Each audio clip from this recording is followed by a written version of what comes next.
Hello everyone, ఈరోజు recipe వచ్చేసి prawns curry. దీనికోసం ప్రాన్స్లో అల్లం వెల్లుల్లి పేస్ట్, పసుపు, మిరియాల పొడి, నూనె వేసి బాగా కలిపి పక్కన పెట్టుకోవాలి. ఇప్పుడు ఒక ప్యాన్లో ఆయిల్ స్ప్రెడ్ చేసి ఈ ప్రాన్స్ని ట్రాన్స్పరెంట్ కలర్ నుండి వైట్ కలర్ వచ్చే వరకు రోస్ట్ చేయాలి.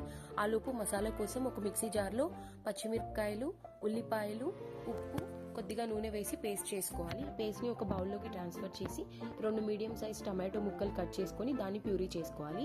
ఈ ఫ్రై అయిన ప్రాన్స్ని ఒక గిన్నెలోకి ట్రాన్స్ఫర్ చేసుకొని అదే ప్యాన్లో కొద్దిగా జీలకర్ర, పసుపు వేసి రోస్ట్ చేసుకొని ఈ పేస్ట్ని వేసుకోవాలి.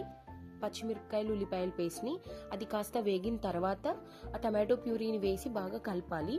అప్పుడు కొద్దిగా ఉప్పు యాడ్ చేసిన తర్వాత కలిపి మళ్ళీ దాంట్లోకి కారం, ఉప్పు, ధనియాల పొడి వేసి బాగా కలపాలి. ఇప్పుడు ఇందులోకి ప్రాన్స్ని యాడ్ చేసుకొని ఒకసారి కలిపి దానిలోకి కొద్దిగా వాటర్ పోసి మరొకసారి కలిపి మూత పెట్టేసుకోవాలి. చిన్నగా సిమ్లో పెట్టేసి